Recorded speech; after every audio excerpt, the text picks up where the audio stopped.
जी, अस्सलाम वालेकुम। मैं हूँ अवैस सलीम और मेरे साथ हैं जावेदुर रहमान। इस वक़्त मुल्क के अंदर एक आईनी बहरान है और तमाम नज़रें सुप्रीम कोर्ट पर लगी हुई हैं कि वो क्या फ़ैसला करते हैं। ये जो अदम एतमाद के हवाले से रूलिंग दी थी डिप्टी स्पीकर कासिम सूरी ने, और उम्मीद थी कि आज कोई फ़ैसला आ जाएगा, लेकिन अब कल फ़ैसला आएगा। चीफ जस्टिस ने कहा है कि वो सबको सुने बगैर कोई फ़ैसला नहीं दे सकते। अगरचे आज जो उन्होंने ऑब्जर्वेशंस दी हैं, उनमें इस हवाले से कुछ मूड अदालत का नज़र आया है कि शायद वो ये समझते हैं कि ये रूलिंग सही नहीं दी गई, लेकिन क्या इसकी बुनियाद पर वो ये फैसला भी देंगे कि तमाम प्रोसेस को रिवर्स किया जाए, यह भी कुछ कहा नहीं जा सकता। लेकिन इस पर बात करते हैं। फिर इसके बाद अब निगरान वज़ीर-ए-आज़म की बातें हो रही हैं, पीटीआई एहतजाज कर रही है। मुल्क के अंदर इस वक़्त हो क्या रहा है, इन तमाम चीज़ों पर जावेद साहब से बात करेंगे। जावेद साहब, आपका बहुत शुक्रिया वक़्त देने के लिए। तो मेरा ख़्याल है कि सुप्रीम कोर्ट से शुरू कर लेते हैं कि आज सुप्रीम कोर्ट में क्या हुआ? बड़ी उम्मीद थी ऑपोज़िशन को कि आज कोई ना कोई फ़ैसला आ जाएगा, लेकिन अब मामलात कल पर चले गए हैं, तो क्या हो रहा है? जी, बहुत शुक्रिया। देखें, ये जब संडे वाले दिन जिस दिन इजलास हुआ और रूलिंग दी गई थी तकरीबन 12:30 और 1 बजे के दौरान, जी, बिल्कुल। उसकी कुछ देर बाद असेंबलियाँ तोड़ दी गई थीं हुँ, हुँ। सदर साहब की तरफ से उनकी प्राइम मिनिस्टर की एडवाइस के। बड़े तेज़ी से ये सारे इवेंट हुए थे। उसके फ़ौरन बाद उम्मीद की जा रही थी कि अगले दिन मंडे के दिन सुप्रीम कोर्ट इसके ऊपर कोई नोटिस लेगी या जो ज़्यादा इम्कान था अपोज़िशन के मेंबर्स वहाँ जाएँगे। लेकिन हुँ, हमने हुँ। ये देखा कि अपोज़िशन ये सुप्रीम कोर्ट की जानिब से आज खुद नोटिस लिया गया। आज खुद नोटिस का आज कभी इम्कान था उसके ऊपर कोई ना कोई आज फैसला हो जाएगा। हुँ, आज फारूक अशनाक साहब ने बड़ी बातें की, उसके मुतालिक उनसे पूछा भी गया, इस्तफसार किया गया कि क्या था, किस तरीके से रिक्वेजिशन जमा हुई, नो कॉन्फिडेंस मोशन में किस तरह से वो बुलाया गया, ये सारी बातें उन्होंने बताई और रूलिंग का भी बताया। हुँ। खैर वो 2 घंटे इसी सारे प्रोसेस में लग गए, जिसके ऊपर सुप्रीम कोर्ट की तरफ से इस किस्म की ऑब्जर्वेशन आई कि हवा में तो हम कोई फैसला कर नहीं सकते। अभी हमने मज़ीद भी सुनना है जिसमें वो रज़ा रब्बानी साहब को भी सुनेंगे और भी हैं। अ अ, उनको सुनने के बाद कोई फैसला सामने आएगा। मेरा ये ख़्याल है कि कल कोई ऐसी फ़िज़ा बन जाएगी जिसमें उनका कोई फैसला आएगा और जैसे आपने कहा कि कोई फ़िज़ा बनती नज़र आ रही है कि इसमें क्या फैसला किस तरफ जाता हुआ नज़र आएगा। वैसे मुझे जो लगता है जी, हुँ, हुँ। आप बात मुझे जो करें। लगता है कि रिवर्स होने वाली बात उस तरह से नहीं है, जिस तरह 1993 में अगर आपने देखा हो कि असेंबलियाँ डिसॉल्व हुई थी, जिसके ऊपर फैसला आया था, नवाज़ शरीफ साहब की गवर्नमेंट थी, हुँ। तो मुझे नहीं लगता कि वैसा फैसला होने जा रहा है। 2 इम्कानात हैं ना इसके। एक तो इस वक़्त जो अपोज़िशन ने प्रेस कॉन्फ्रेंसेज़ आज की हैं, बिलावल ने भी की है, शहबाज शरीफ ने भी की है, मौलाना फज़लुर रहमान ने भी की है। उनसे ऐसे लगता है कि कहीं न कहीं वो भी तैयार हैं इस बात पर कि अच्छा, अगर फ़ैसला हमारे हक़ में नहीं आता और मामलात जाते हैं इलेक्शन की तरफ, तो वो एक तरफ उन्होंने उस पर भी नज़र रखी हुई है, दूसरी तरफ उन्हें ये भी उम्मीद है कि अगर ये हो गया, उनके हक़ में फ़ैसला आ गया, जिसका इम्कान कम नज़र आता है क्योंकि मामलात जहाँ तक चले गए हैं इस वक़्त, ज़्यादा से ज़्यादा ये हो सकता है, जैसे आपने ये काकड़ फ़ार्मूले का ज़िक्र किया, कि सुप्रीम कोर्ट ये कहे कि जी ठीक है, आप वापस जाएँ और उसके बाद आप जो है उस प्रोसेस को जिस तरह आप आईनी तौर पर मुकम्मल करना चाहिए था, वो करें, और उसके बाद असेंबली दोबारा तोड़ दी जाए ताकि जो है वो मामलात फिर इलेक्शन की तरफ जाएँ। लेकिन क्या इमरान खान साहब उस पर तैयार होंगे? ये फिर एक अलहदा बहस है, क्योंकि वो तो उन्होंने किया ही ये सारा कुछ इसलिए है क्योंकि वो अदम एतमाद का सामना नहीं करना चाहते। सो बड़ी इस हवाले से इस वक़्त एम्बिग्विटी है, और अगले 24 घंटे जो हैं वो बड़े अहम होंगे। तमाम लोगों की दिल की धड़कनें तेज़ रहेंगी, लेकिन इस दौरान में ये जो अब काम शुरू हो गया है कि जी इमरान खान साहब का भी नोटिफ़िकेशन हो गया है, वो वज़ीर-ए-आज़म नहीं रहे और वो सिर्फ़ इस वक़्त एक्टिंग तौर पर अपने इख्तियारात इस्तेमाल कर रहे हैं। सदर के कहने पर उन्होंने जस्टिस गुलज़ार का नाम भी तजवीज़ कर दिया है निगरान वज़ीर-ए-आज़म के लिए। लेकिन जब तक फैसला नहीं होता, मेरा नहीं ख़्याल है कि ऑपोज़िशन कोई नाम देगी, और क्या ऑपोज़िशन और इमरान खान साहब एक नाम पर मुत्तफ़िक हो सकेंगे केयरटेकर प्राइम मिनिस्टर के लिए? ये भी एक बड़ा अहम इश्यू है। जी, ये इसमें ये देखें कि सुप्रीम कोर्ट की जिस तरह से आपने बात की, सुप्रीम कोर्ट ने पिछले दिनों ये कहा था कि हम तशरीह ज़रूर कर सकते हैं, तरमीम नहीं कर सकते। और बिल्कुल। वैसे भी हमने ये देखा जो रूलिंग्स के ऊपर जब भी अपोज़िशन, इस अपोज़िशन की बात नहीं कर रहा, अपोज़िशन जाती है सुप्रीम कोर्ट में, अपनी बात करती है। लेकिन रूलिंग के ऊपर कभी इस तरह से रिवर्स इस तरह से हर रूलिंग के ऊपर रिवर्स नहीं हो जाते फैसले। अब आपने बात की कि मुल्क में एक अजीब-सा वो फ़िज़ा बन गई है कि वज़ीर आज़म कौन है इस टाइम? वज़ीर आज़म क्योंकि एक तरफ से कहा जा रहा है कि प्राइम मिनिस्टर इमरान खान जो इस टाइम वज़ीर आज़म नहीं रहे, वो अपनी पार्टी के चेयरमैन ज़रूर हैं। अब इस फ़िज़ा के अंदर अब मामला आ गया स्टेट का। अब गवर्नमेंट से हट के फौरी तौर पे जब डिसॉल्व होती हैं जब भी गवर्नमेंट डिसॉल्व होती है, उसके बाद स्टेट की तरफ चली जाती है। स्टेट की तरफ जाने के लिए सदर जो है, सदर कहते हैं अपोजिशन लीडर और उसकी प्राइम मिनिस्टर को। ये जो दरमियान का पीरियड होता है, मैं उसमें लफ्ज यूज किया जाता है इनकम्बेंट प्राइम मिनिस्टर। तो उसके लिए ये कहा जाता है कि जनाब आप दोनों नाम तजवीज करें। नाम तजवीज करने में एक तरफ तो वो थोड़ा सा उनका टिल्ट नजर आ रहा है, वो इस फैसले को मानने के लिए तैयार है कि जो रूलिंग हो चुकी है, अपोजिशन की बात कर रहा हूं, रूलिंग हो चुकी है हम उसे मान लेंगे। दूसरी तरफ उन्होंने रिफ्यूज कर दिया सदर साहब को कि नहीं जी, हम कोई नाम नहीं देने वाले, हमने इस तरफ नहीं जाना। अब इसकी क्या सूरत दूसरी नजर आनी है? या तो इन्होंने मुशावरत करनी है। अब मुशावरत में भी इनके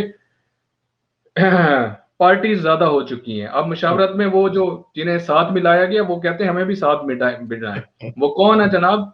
वो MQM है, वो जमहूरी वतन पार्टी है, वो आपके बाप वाले हैं, वो जो साथ उनके बैठते थे। अब इनकी तो डिमांडें बढ़ गई हैं। वो कहेंगे कि जनाब अब हर मामले में आपने हमें साथ बिठाना है, बिल्कुल। क्योंकि हमने एन उस वक्त आपका साथ दिया जब मेक और ब्रेक की सिचुएशन थी। खैर एनीवे, अब ये है कि अगर सपोज जो पार्लिमानी कमेटी की तरफ जो बात गई है कि एक अगर ये नाम तजवीज नहीं करेंगे अपोजिशन की तरफ से, तो एक पार्लिमानी कमेटी स्पीकर की तरफ से जिसके 8 रुकन होते हैं, 4 अपोजिशन और 4 गवर्नमेंट के, वहां से नाम तजवीज करके इन्होंने भेजने होंगे। फिर स्पीकर खत लिखेगा इन्हें, स्पीकर इनसे कहेगा कि आप अपना नाम तजवीज करें। क्या देखते हैं कि मामला इसी तरह से बिगड़ता जाएगा, अगले जीने की तरफ जाएगा, नेक्स्ट जीने की तरफ जाएगा। फिर उसके बाद बात आ जानी है इलेक्शन कमीशन की तरफ। फिर इलेक्शन कमीशन ने भी इस किस्म का प्रोसेस करना है। मेरा ये ख्याल है कि ये सर जोड़ के बैठ जाएंगे और फिर अपने कोई नाम तजवीज कर देंगे।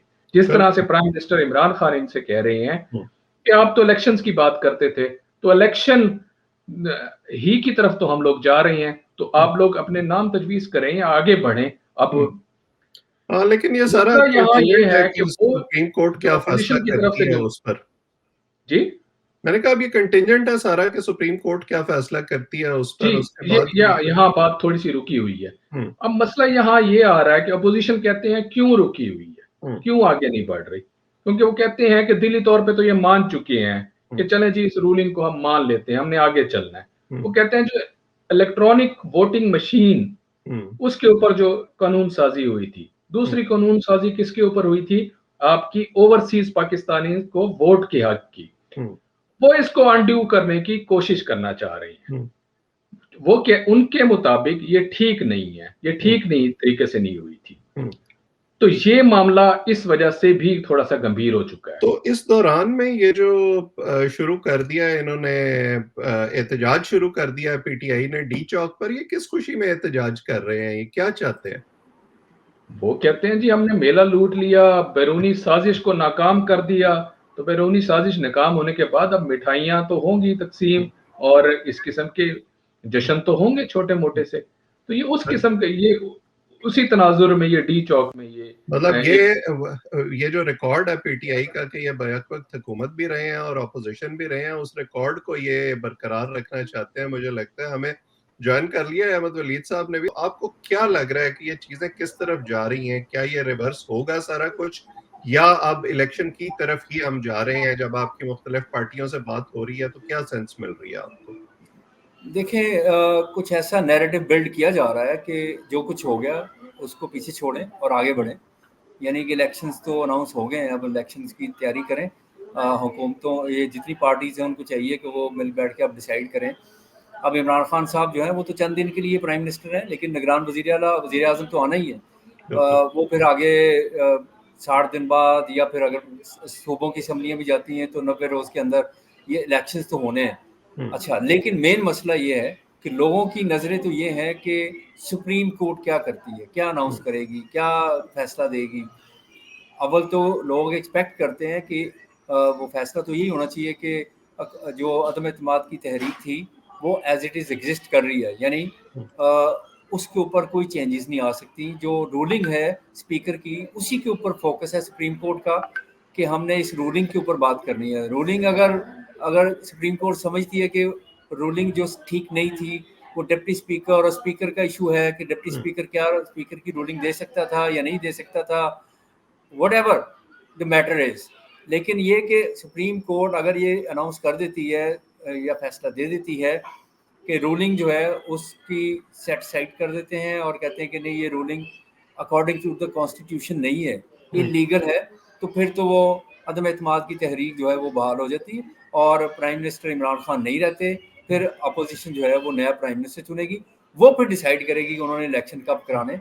तो मेरा ख्याल है कि लोग इस वक्त तो चाह रहे हैं कि कोई ऐसा फैसला आना चाहिए कि अगर आइन के खिलाफ है। मसलन एक चीज़ देखें आप, अगर ये गैर आइनी है खाली, अगर सुप्रीम कोर्ट ये कहती कि बिल्कुल ये गैर आइनी स्टेप लिया गया, आप जो अदम एतमाद की तहरीक है उसको बहाल कर दें, लेकिन उसके ऊपर फिर आगे प्रेशर आएगा कि जिन्होंने ये गैर आइनी स्टेप लिया तो उनको सजा भी मिलनी चाहिए फिर। बिल्कुल। तो जो अकॉर्डिंग टू द कॉन्स्टिट्यूशन है वो फिर सजा भी मिलेगी। इसका मतलब है कि supreme court is in affects कि अगर वो खाली ये डिक्लेयर कर देती है कि जी जो तहरीक है अदम एतमाद उसको बहाल कर दें, लेकिन सजा ना किसी को दें, तो वो सजा तो फिर आगे जो अपोजिशन पार्टीज हैं उनके वकला हैं कि आपने एक स्टेप को इलीगल डिक्लेयर किया है और जिसने ये वायलेट किया तो उसको भी फिर सजा दें। वो बड़ा ट्रिकी किस्म की सिचुएशन है, लेकिन एक अहम मोड़ के ऊपर है पाकिस्तान इस वक्त। पाकिस्तान की आवाम जो है बहुत ज़्यादा, यानी समझें कि ये छोटा सा तबका है जो जश्न मना रहा है और उन्हें भी शर्म आनी चाहिए कि पाकिस्तान में आइन तोड़ा गया है और एक ऐसी मतलब अजीब सी हरकत की गई है और उसके ऊपर जश्न मना रहे हैं। कम से कम ये तो करें ना कि सीरियसनेस के साथ कि आप मतलब ये जश्न मनाने की जरूरत नहीं है, खुशियां मनाने की क्या जरूरत है इसमें, तो बहुत अच्छा स्टेप तो नहीं हुआ। अच्छा, अपोजिशन जो है वो हुकूमत तो गिराना चाह रही थी, तो हुकूमत तो गिर गई है, तो खुशियां किस बात की कि ये कि उनको नहीं मिली, ये तो अजीब सी बात है, ये तो बचगाना बातें हैं सारी। यानी कि ये अभी तक देखिए आप पीटीआई जो है मेच्योर नहीं हो सकी, उनके तमाम लीडर आप देखें कि किस तरह की रिएक्शन कैसा है उनका, उससे मेच्योरिटी जरा बराबर भी नजर नहीं आ रही। बिल्कुल, यही वो कॉन्ट्रडिक्शंस हैं जो हॉलमार्क रही हैं पीटीआई का इस पूरे 3.5-4 साल की हुकूमत में। और अब जैसे आपने कहा सारी नजरें लगी हुई हैं सुप्रीम कोर्ट पर। अब देखते हैं कि वो क्या इस हवाले से फैसला करती हैं। नजरिया ज़रूरत का इस्तेमाल होता है या वसी तर कौमी मफाद में कोई फैसला आता है, जो हम कई दफ़ा सुन चुके हैं अपनी हिस्ट्री में। कल जब हम इस वक्त बात कर रहे होंगे तो फैसला आ चुका होगा, उस पर भी बात करेंगे, दीगर खबरों को भी ज़ेर बहस लाएंगे। आप हमारे चैनल को सब्सक्राइब भी कर लें ताकि ये गुफ्तगू रोज़ाना की बुनियाद पर आपके सामने पहुंचती रहे। वलीद साहब आपका, जावेद साहब आपका और हमारे देखने वालों का बहुत बहुत शुक्रिया। आपसे कल फिर मुलाकात होगी।